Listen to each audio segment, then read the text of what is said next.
सरकारी कर्मचारी संप, काम नाही, वेतन नाही, धोरण, बीडमध्ये धरणे आंदोलन। महाराष्ट्रात सरकारी कर्मचाऱ्यांचा बेमुदत संप, दुसऱ्या दिवशीही शासकीय कार्यालयांना शांतता। नमस्कार, आपण बघत आहे महाराष्ट्र प्रतिमा। महाराष्ट्रातील राज्य सरकारी कर्मचारी मध्यवर्ती संघटना आणि गट डी कर्मचारी महासंघाने विविध मागण्यांसाठी मंगळवार, एप्रिल 21 पासून बेमुदत संपाची घोषणा केली आहे।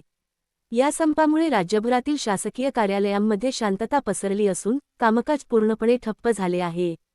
आज दुसरा दिवस असूनही संप कायम आहे। सरकारने या संपावर कडक भूमिका घेतली असून सामान्य प्रशासन विभागाने परिपत्रक जारी करून स्पष्ट केले आहे की संपात सहभागी होणाऱ्या कर्मचाऱ्यांवर शिस्तभंगाची कारवाई केली जाईल। तसेच काम नाही, वेतन नाही, धोरण लागू करून संपकाळातील वेतन रोखले जाईल, असे सरकारने बजावले आहे। दरम्यान बीड जिल्हाधिकारी कार्यालयासमोर शासकीय कर्मचाऱ्यांचे धरणे आंदोलन सुरू आहे। कर्मचारी संघटनांनी वेतनवाढ, भरती प्रक्रिया आणि इतर मागण्यांसाठी हा संप तीव्र केला आहे।